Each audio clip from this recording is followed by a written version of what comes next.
All right, let's dig into a piece of American history you probably think you know inside and out, the nation's capital. But, as you're about to see, the real story has this incredibly nomadic and honestly pretty dramatic backstory. Let me just ask you straight up, where was the first U.S. capital?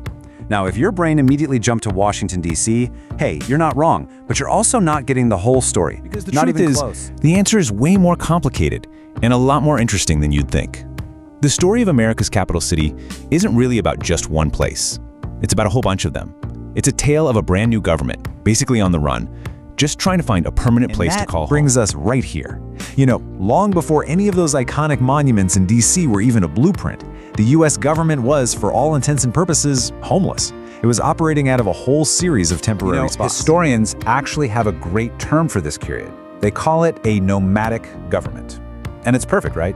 For more than 10 years, the Continental and then the Confederation Congresses were constantly packing up and moving. They were a government on the go, a political body without a fixed address. This is where we get to the fun part, the Wandering Congress. You can seriously think of this as the ultimate political road trip for the Founding Fathers. They were just bouncing from city to city, trying to run a country. Timeline? Wow, it really lays it all out.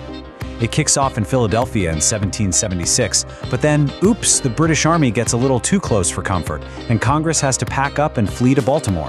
From there, they move to York, Pennsylvania, which, fun fact, some historians argue was technically the first capital under the Articles of Confederation. And even after the war, the instability just kept going. They hopped to Princeton, then Trenton, and finally landed in New York City, which is where George Washington was actually All this inaugurated. constant moving around kind of begs the question, right? Just how many temporary capitals were there in total? Go on, take a guess. Think you know the Answer number? is 8. That's right. 8 different cities can claim that they were at one point or another the capital of the United States. And that number really drives home just how fragile and unsettled this young nation was in those early This years. completely chaotic period of wandering had to end sometime. And that brings us to the climax of the whole story, the dinner table bargain.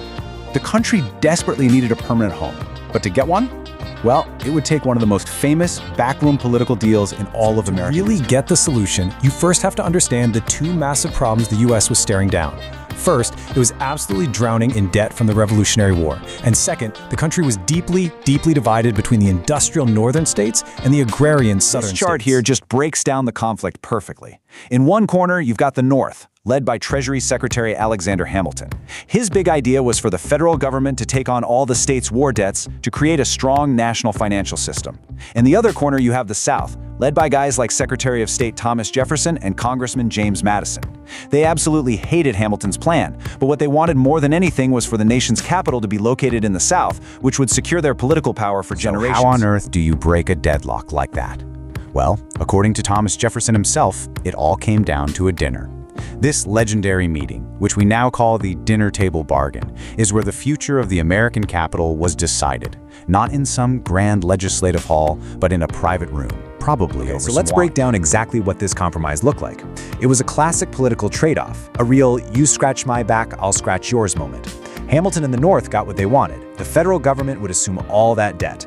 And in return, Jefferson and the South got their ultimate prize. The permanent capital would be built in a southern location, right on the banks of the Potomac. Grand bargain? Well, that leads us right to our final section, a city born from compromise.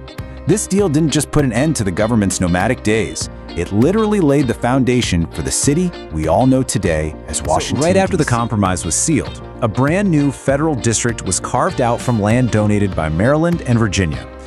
Now, it was really important that this new district wasn't part of any single state. That was to make sure no one state could have too much influence over the federal government.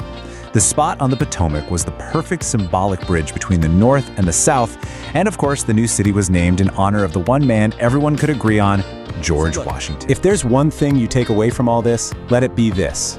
Washington, D.C. does not exist by accident. It's not just some random place on a map. It is a living, breathing monument to a really difficult but totally necessary political bargain. Compromise is baked into its very This DNA. leaves us with one final thought to chew on. The U.S. Capitol was born from a moment when bitter political rivals actually found a way to put the future of the nation ahead of their own interests. So what can that history, a history that came down to a dinner table bargain, teach us today?